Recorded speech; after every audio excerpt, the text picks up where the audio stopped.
Damos la bienvenida a este espacio de ética psicológica al doctor Arnaldo Canales.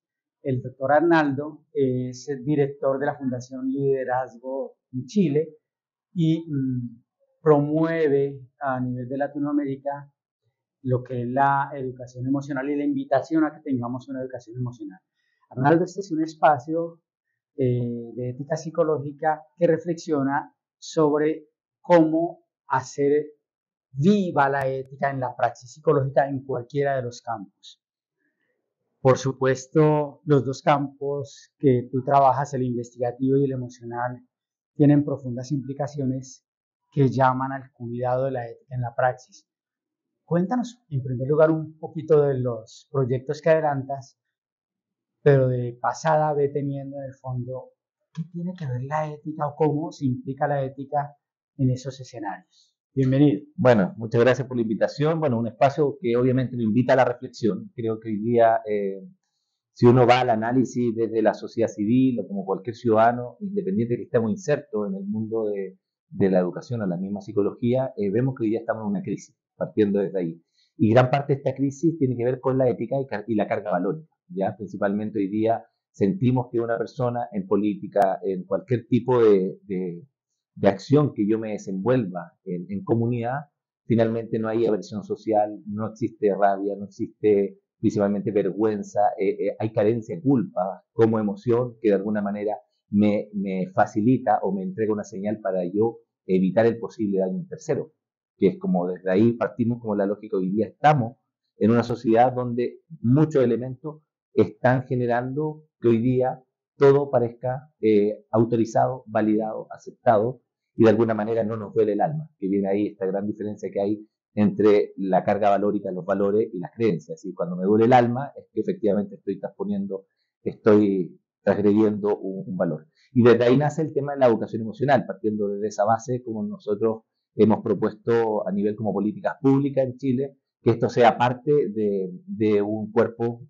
de alguna manera, que haga más robusta la propuesta. No puede ser hoy día que en América Latina las instituciones educativas no incorporen la educación emocional, no incorporen el desarrollo integral del ser humano. No lo dije yo, lo dijo Claudio Naranjo, lo dijo Humberto Maturana, Echeverría, Varela, y todos hablan de este desarrollo integral. Pero cuando uno va a la génesis del modelo educativo, tenemos un modelo que es muy conductista, que todavía nos siguen premiando o castigando por la nota que nos ponían, y desde ahí nace toda esta reflexión de cómo podemos incorporar la educación emocional como un gran elemento que nos permita anticiparnos a la enfermedad de salud mental, que hoy día sabemos que estamos en crisis. Y desde esta depuración vienen una serie de elementos que van pasando en una situación donde vemos que hoy día los docentes, los profesionales de la salud en distintas profesiones, no tienen estas herramientas, no tienen estas competencias desarrolladas. Por lo tanto, finalmente sentimos que esto tiene que ser parte integral del desarrollo de un ser humano. Y desde ahí viene la reflexión de lo que nosotros hemos implementado en la Fundación. Es decir, cómo trabajos de aplicación real en aula con un niño de 6 años, 8 años, 10 años, en un docente, que esto se vea realmente en un trabajo que genera resultados. No solamente en los marcos teóricos, no solamente en buscar evidencia de lo que hoy día ya existe. Hablaba yo con el profesor Vizquerra, que también ha sido entrevistado, y hablamos que hoy día en el mundo deben haber más de 30.000, 40.000 investigaciones solamente en el contexto de educación emocional de los distintos ramales. Y hoy día evidencia hay de sobra. ¿Ah? No necesitamos tanta evidencia, necesitamos que esa información hoy día baje y se empiece a trabajar. Que yo creo que es donde hoy día sentimos que es un tema que, particularmente en lo personal, yo siento que a mí me hace mucho ruido. Te voy a contar algo que comentaba yo ayer en mi ponencia. Una universidad en Chile que tiene 50.000 estudiantes, que hay ideación suicida, que hay deserción estudiantil, que hay jóvenes que se han quitado la vida, tú vas a preguntar, y yo hice esta pregunta: ¿cuántas personas trabajan en bienestar universitario? Y me dicen que dos, para 50.000 estudiantes. Y le pregunto: ¿qué hacen ustedes? No, bueno, nosotros estamos muy atentos cuando hay que ir a contener, cuando tenemos que ir a apoyar, generamos un trabajo de asistencia libre. Y le pregunto: ¿cuántos investigadores hay en la universidad? Más de 18. Entonces tú dices, bueno, hay algo que Fallando. está fallando. Entonces tenemos, y ahí viene un poco lo perverso del sistema, porque cuando uno empieza a buscar desde esa presión sutil que tiene el investigador, de tener que sacar paper, de tener que ser nombrado, que tiene que tener una plataforma para poder visibilizarse, porque también él vive de eso y tiene que generar ingresos, se empieza a generar todo un sistema que inclusive impacta en las acreditaciones de las mismas universidades. Por lo tanto, se deja de lado todo lo que tiene que ver con realmente la transformación o la implicación que tiene que tener esta investigación aplicada en las mismas universidades y se toma, por ejemplo, muchos datos del extranjero, empiezan a recibir menciones o soy parte de una columna o de un paper donde efectivamente no tengo injerencia en lo que yo estoy viendo en la realidad de mi país. Y te lo digo en Perú, pasa lo mismo en Bolivia, pasa lo mismo en Chile, pasa lo mismo en Ecuador. Y finalmente pasan 10 años y tú ves en la historia y seguimos hablando de los mismos temas. Entonces, ahí viene esta necesidad urgente que creo que tenemos que abordarla también desde la reflexión y de la toma de conciencia personal y de la misma institución. Sí, tú trabajas la educación emocional y cuando uno piensa en la educación emocional, como esta, por ejemplo, bien enseñada y puesta en la práctica es un elemento para promocionar, por ejemplo, el respeto del otro, la autonomía del otro. ¿Qué está pasando en tus investigaciones o en lo que tú conoces en el campo de la aplicación de la educación emocional? Por ejemplo, para eso, para prevenir el bullying, la conducta suicida, etcétera, si la aplicamos, o sea, si somos coherentes en lo que sabemos, lo ponemos en la práctica en búsqueda de una sociedad mejor, etcétera. ¿Está sucediendo eso? Sí, bueno, ayer casualmente me hacían la pregunta que efectivamente hay un tema de recursos, hay temas de presupuesto, hay temas de formación, hay temas de implementación, de prácticas, de espacios resguardados para poder de alguna manera implementar educación emocional. Y los casos de éxito, que efectivamente existen muchos, parten de la base, tal como desarrolló el modelo de la taxonomía, el proyecto CEL que tiene Harvard, que hay varias no negociables dentro de la implementación de un programa de educación emocional. Primero, formación de los docentes. Esto tiene que ser práctico, aplicable y que se implemente de forma sistemática, continua y permanente. No podemos implementar un programa de convivencia escolar, por ejemplo, en un colegio, si es que no están integrados de forma transversal en la formación del profesorado, en los objetivos triangulados que incorporan a los padres y también en el trabajo permanente con el estudiante. Desde esa triada va generando y va fluyendo. Y ojalá que los planes educativos institucionales sean de alguna manera la cobertura, el paraguas que genere estos cimientos. Y fíjate que en el caso del bullying, el 87% de la violencia escolar está entre los 9 y los 14 años. Gran parte de esta carga de energía negativa que tiene la violencia psicológica, emocional, verbal, física de los jóvenes, tienen que trabajar tres elementos que son, primero, el que hace bullying, en la víctima del bullying y obviamente esta audiencia pasiva. Entonces, cuando tú vas depurando cada uno de estos actores que participan, te encuentras que el niño que hace bullying, detrás de eso hay una carencia afectiva importante. Sus redes de contención también son entes que de alguna manera no propician el espacio de seguridad psicológica que debiese tener ese niño. Por lo tanto, en muchos casos son niños que tienen violencia en la casa, sufren violencia familiar, a veces están, de alguna manera no tiene esa red de contención, no está el papá y la mamá, y esos niños se motivan de ir al colegio por dos cosas, por tomar desayuno y almorzar, y tienen una carencia de autoestima tremenda. Y como dice Ana Rita Russo, que yo tomo mucho lo que en algún momento lo planteaba dentro de estas tres P que tiene el mundo, el ciclo vital, que es la P de los padres, la P de los pares y la P de la pareja, que son estas tres P que tenemos en la vida. Y los jóvenes, generalmente, y como suele ser, la P más importante es la P de los pares. Yo quiero ser parte de la tribu, yo quiero pertenecer al grupo, yo necesito ser validado, necesito desarrollar mi identidad, necesito ser de alguna manera una persona que sea observada como único. Y dentro de eso se genera un sistema muy perverso, además de ser muy temerario, donde estos jóvenes que hacen bullying, finalmente la única forma de validarlo es que yo me vanagloreo, me muestro burlándome de otro ser humano, sin tener esa capacidad empática de entender que a esa persona sí le duele. Por lo tanto, esa persona que hace bullying también tiene que ser una persona observable como un ser humano que también necesita apoyo. Hoy día, generalmente, desde la mirada más punitiva, ¿qué se hace? Se castiga, se saca del sistema 3, 4 días, se investiga y finalmente se protege a la víctima. Pero muchas veces las personas que denuncian bullying, y han habido casos, al menos en Chile, de personas que dicen que, oye, él me estaba haciendo bullying, él abusó de mí, él hizo esto, son personas que muchas veces han tenido otro tipo de disputas, relaciones de pareja entre novios, y muchas veces la persona que de alguna manera los indican como persona que ha generado el mal, muchas veces estos jóvenes terminan quitando la vida, porque al final dijeron, oye, están hablando mal de mí y esto no es la forma. Y de ahí hay un trabajo de la aplicación que tiene que ver principalmente en cómo esto lo integramos en el aula y sobre todo un trabajo el desarrollo de la compasión amorosa. Hay una mirada también que hace Paul Gilbert, que lo hace Gonzalo Brito, de pasar de la empatía a la compasión amorosa. Efectivamente, es ponerme a disposición para intentar aliviar el dolor de otro ser humano, que ahí yo paso a la acción, ¿cierto? Somos todos muy empáticos. Hay una definición de empatía que la encuentro muy decidora, que habla Gonzalo Brito, el doctor de la Universidad Católica, que dice que es una habilidad éticamente neutral porque apela a la subjetividad del otro ser humano. Yo puedo ser tan empático contigo, pero instrumentalizo eso y te puedo hacer daño porque te conozco tu vida. Yo voy a decir, con razón te dejó tu mamá, con razón te pasa lo que te pasa. Entonces, las parejas muchas veces utilizan esa empatía para infligir, le tiran pequeños dardos al otro, ¿no? para infligir daño. Pero la compasión amorosa tiene eso, que generamos un poco una transformación. Y si eso imagínate, lo trabajas con niños de 6 años, 7 años, desarrollando emociones prosociales. Yo hago un taller en una escuela rural, un trabajo voluntariado que tiene que ver con el último libro, Emociones Morales, donde trabajamos con niños, por ejemplo, la atención plena, trabajamos mindfulness y trabajamos la bondad en los niños. Entonces tú dices, si ese niño de 6, 7 años, cuando llegue a tener 9, 10, va a tener una capacidad empática totalmente distinta a esta generación que muchas veces inflige dolor. Y de ahí viene la transformación. Los colegios Montessori lo hacen muy bien. Yo estaba en colegios Montessori y no tienen problemas graves de violencia escolar o bullying, porque hay un proceso que ha sido permanente en el tiempo.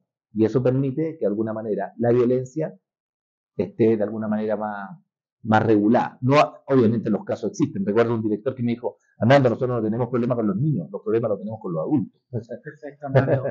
¿Pudieras tratar de precisarnos en tu ejercicio cómo haces, o tus colegas en Chile y en otros lugares que tienen la oportunidad de intervenir, cómo haces presente la mirada ética, por ejemplo, en eso que estás enseñando de la prosocialidad, de la autonomía, cómo poderlo hacer patente de que esa ética que va más allá de la moral, por ejemplo, que sí, es una moral reflexionada, se hace presente en el ejercicio que tú haces o en la vida cotidiana cuando trabajan un espacio de educación emocional. Bueno, primero desarrollar, que para mí es algo muy importante, el desarrollo del pensamiento crítico, desde lo cotidiano, de lo simple, ver cómo el niño va reflexionando del porqué de las cosas. No solamente, ayer lo hablábamos con otra persona, que ¿por qué robar es malo? Los niños, sí, ¿por qué es malo? No, porque escuché que es malo. No hay una reflexión detrás de por qué robar es malo. Entonces, lo que uno posibilita a través de estos espacios es generar la reflexión en el niño. Se hacen pequeñas dinámicas, se hacen pequeños ejercicios donde el niño se invita. Imagínate, te ponía recién el ejemplo de la culpa, o el ejemplo de la aversión, o el ejemplo de la rabia social. Yo hace poco con jóvenes de 16 años en un taller les decía, si ustedes ven en un supermercado que una mamá le está tirando el pelo y le está pegando a un niño porque está haciendo un berrinche en el supermercado porque no quieren comprarlo, ¿ustedes qué hacen? ¿Qué les pasa el cuerpo? Bueno, a mí me da rabia. ¿Qué tipo de rabia? Si a ti no te están pegando, no te están tirando el pelo, algo me pasa, me incomoda. Bueno, eso tiene que ver con tu carga valórica. Entonces, ¿a ti qué sensación? No, me incomoda porque veo una sensación de injusticia e inequidad en ese trato. Entonces, wow, ¿y por qué? ¿Y a qué te activa? Me invita a encarar a la persona y decir que eso no se hace. ¿Por qué no se hace? Porque le está infligiendo dolor a un niño de 5 años. Entonces, ese proceso reflexivo implica que esos niños también se inserten en una mirada también prosocial que invita un poco a este cambio. Y te voy a poner otro ejemplo con niños más pequeños. Yo implementé un programa que trabajaba emociones prosociales y este es un ejemplo súper simple. Niños de 7 años en un jardín eran alrededor de 8 o 9 años. Y en un colegio yo iba a hacer los talleres y les dije el día anterior, eran como 20 niños, les dije, mañana traigan todo un pañito de su casa porque vamos a hacer una actividad. Todos vamos a traer pañito. Al otro día llegamos y nosotros invitamos a las tías del aseo que trabajan. Eran 6 tías que trabajan en un colegio que eran 1.800 estudiantes, era grande el colegio. Y este curso, le decíamos, y llamamos a las tías del aseo, yo me reuní con ellas y le decíamos, lo que vamos a hacer es trabajar habilidades prosociales con los niños. Entonces queremos que vamos a separarlas por grupo y ustedes van a guiar a estos niños 15 minutos, 20 minutos van a salir con ellos para que las ayuden a hacer el aseo del colegio. Nosotros entramos y decimos, bueno, niños, vamos a hacer grupos, se van a ir con la tía Andrea, la tía Francisca, la señora Laceo con su escobita y todo, y los niños pequeñitos. ¿Y qué vamos a hacer? Me van a ayudar a limpiar los vidrios de la sala de profesores. Bueno, y los niños hacían lo que podían, pero al final del proceso, la reflexión final fue que desarrollamos tres elementos que son importantes en las emociones de trascendencia: la gratitud, el asombro y la compasión amorosa. Entonces, el niño, cuando la tía le decía, mi amorcito, me encantó lo que hizo, lo felicito, el niño impresionado le despierta el asombro y el niño dice, wow, oiga, esto lo quiero repetir. Y nos dimos cuenta que después los próximos 3 talleres, lo único que querían era que llegara el miércoles para salir al patio a ayudar a hacer el aseo a las tierras del aseo. Además, resignificábamos el valor que tiene ese asistente de educación, porque trabajan en una función muy importante, porque el vínculo psicoafectivo que tienen las personas que son asistentes de la educación, la tía, la persona que cuida el colegio, el que barre los pasillos, son las primeras personas que siempre se enteran de los problemas de bullying y de convivencia, porque son los que los niños tienen más confianza. No es el profesor, ellos son y le dicen, mire, ese niño no almorzó hoy día, mire, ese niño le están, es la tía del aseo, la persona que está a veces en el kiosco y todo. Entonces, esa actividad de trabajar el asombro, la gratitud, la reciprocidad que el niño percibe, es decir, yo hago algo por el otro, la persona me agradece y yo quiero repetir esto. Si esto lo mantenemos en el tiempo, se desarrolla, y esto lo dice Marta Nussbaum, y hay varios temas, podríamos hablar de la emoción en política, como lamentablemente estamos polarizados en América Latina, que totalmente, se hace totalmente distinto a los países desarrollados, los países nórdicos, que hay varios ejemplos ahí que uno podría poner.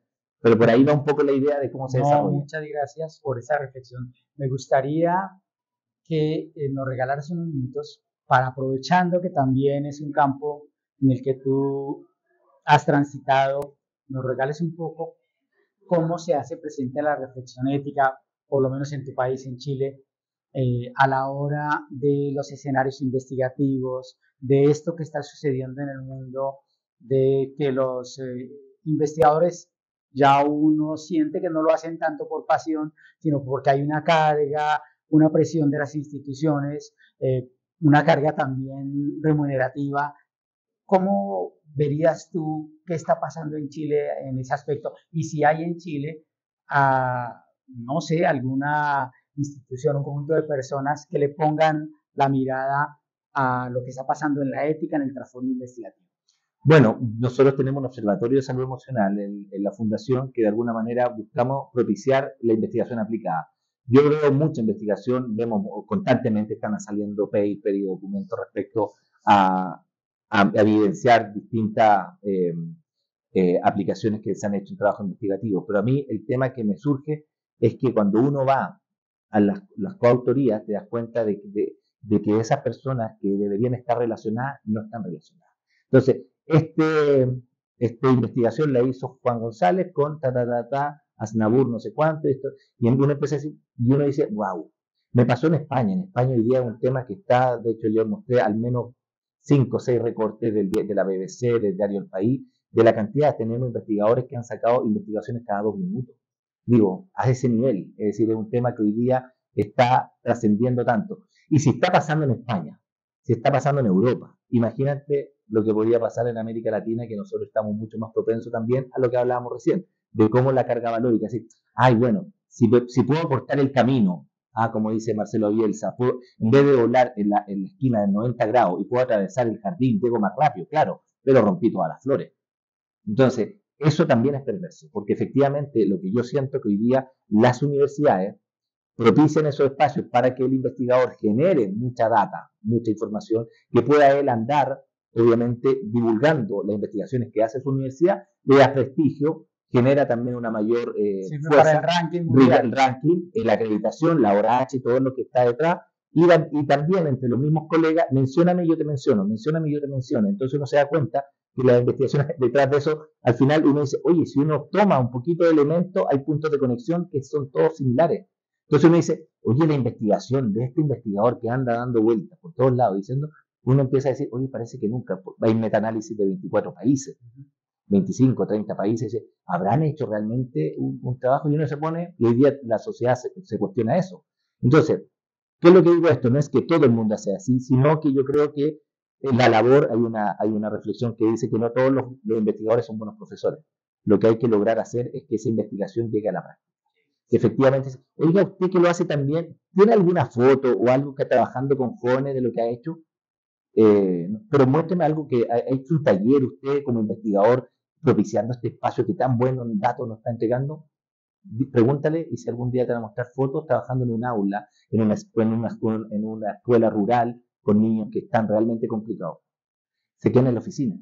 Entonces, eso es lo complejo. Entonces, yo que ando muchas veces dando vuelta, me encuentro con muchas personas de muy buen renombre y efectivamente uno le dice, oye, ¿y tienes algo que podamos compartir respecto a lo que has implementado? Y no tienen información. Entonces, nos quedamos, como se dice, lapiciando. Y no digo que todo sea así, pero eso a mí me genera mucha sensación de incomodidad, porque hoy día creo que hay tanta información, hay más de 40.000 investigaciones de educación emocional en el mundo. Tenemos la mayor meta-análisis que hizo Joseph Durkheim con el proyecto que hizo Harvard, que son 213 programas de educación emocional en más de 270 personas. Digo, necesitamos más evidencia. El grupo de la Universidad de Barcelona, uno va a tantos receptorios de información, está ahí. Entonces, lo que yo digo, tomen docente, tomen psicólogo, todo lo que está aquí y apliquen, porque ya está demostrado. A eso es lo que quiero, de alguna manera, remecer, que creo que Gracias. ahí está la necesidad. Creo que eso es tremendamente valioso y Arnaldo ha mencionado una palabra que tiene que ver mucho con la formación ética y es la incomodidad.